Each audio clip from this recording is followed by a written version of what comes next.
तस्वीर भी हमारे पास आ गई है। राहुल गांधी, अधीर रंजन चौधरी और गुलाम नबी आजाद, कांग्रेस पार्टी के इन तीनों नेताओं ने राष्ट्रपति रामनाथ कोविंद से मुलाकात की है और राहुल गांधी ने बाहर आकर यह कहा है कि गए तो थे मुलाकात करने के लिए कांग्रेस पार्टी के 3 नेता, लेकिन 2 करोड़ किसानों के हस्ताक्षर वाली चिट्ठी हमने सौंपी है राष्ट्रपति रामनाथ कोविंद को और ये तीनों नए केंद्रीय कृषि कानून जो हैं वो किसान विरोधी हैं, इसलिए इन्हें सरकार को वापस लेना ही पड़ेगा।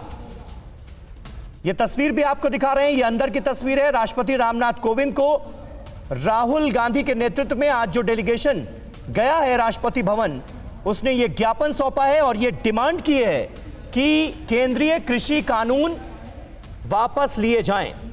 29वां दिन है किसान आंदोलन का और किसान लगातार डे 1 से ये डिमांड कर रहे हैं कि ये तीनों केंद्रीय कृषि कानून वापस लिए जाएं और अब कांग्रेस पार्टी किसानों की आवाज बुलंद करती हुई नजर आ रही है और कह रही है कि किसान जो डिमांड कर रहे हैं वो सरकार को माननी ही पड़ेगी। एक और बड़ी बात राहुल गांधी की तरफ से यह कही गई है कि बिना डिबेट के, बिना संसद में चर्चा किए, बिना किसानों के साथ चर्चा किए ये कानून किसानों पर थोप दिए गए हैं और इसे हटाने के लिए विद्रोह करना ही पड़ेगा, ये कहा है राहुल गांधी ने। सुप्रिया भारद्वाज हमारी संवाददाता हमारे साथ मौजूद हैं और सुप्रिया, इसी बात को आगे बढ़ाते बढ़ाते राहुल गांधी ये भी कह गए कि लोकतंत्र सिर्फ कल्पनाओं में बचा है हिंदुस्तान में।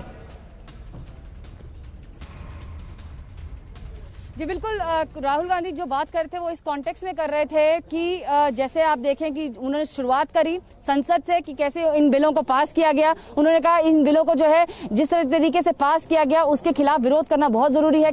जो किसान हैं वो दिल्ली के बॉर्डर पे बैठे हुए हैं, उनकी मृत्यु हो रही है लेकिन सरकार जो है उसका संज्ञान नहीं ले रही है। और उसके बाद उन्होंने जो है ये भी मुद्दा उठाया कि कांग्रेस पार्टी जो है वो ये लड़ाई लड़ती रहेगी। उन्होंने कहा इन बिलों का विरोध करना बहुत जरूरी है और इसके साथ साथ उन्होंने एक और जो यहाँ पर पत्रकार हमारी सहयोगी थी उनसे बातचीत जब कर रहे थे तो बड़े क्लियर कट वे में उन्होंने कहा कि निवेश कौन कर रहा है ये भी देखना बहुत जरूरी है कि निवेश आखिरकार कौन कर रहा है। यहाँ पर जो है उन्होंने ये बात उनसे बात करते करते रखी क्योंकि वो किसान की बेटी है। उन्होंने अपना मत रखा कि किस तरीके से बीजेपी जो है कल से एक बहुत मैसिव कैंपेन रोल आउट करने वाली है किसानों को बताने के लिए कि उनके हित में ये कानून लाए जा रहे हैं। तो उस पर राहुल गांधी ने बहुत अग्रेसिव वे में, समीर कहा जाए तो एक तरीके से उन्होंने अग्रेसिव रागा अपनाया और उन्होंने कहा कि ये देखा जाना चाहिए कि इन्वेस्टमेंट कहाँ और कौन कर रहा है, देश के हितों के लिए इन्वेस्टमेंट हो रहा है या कुछ पूंजीपतियों के हितों के लिए रहा है। और उसी में उन्होंने ये भी कहा कि दूसरी ओर चाइना को भी मत भूलिए, बॉर्डर पे चाइना बैठा हुआ है।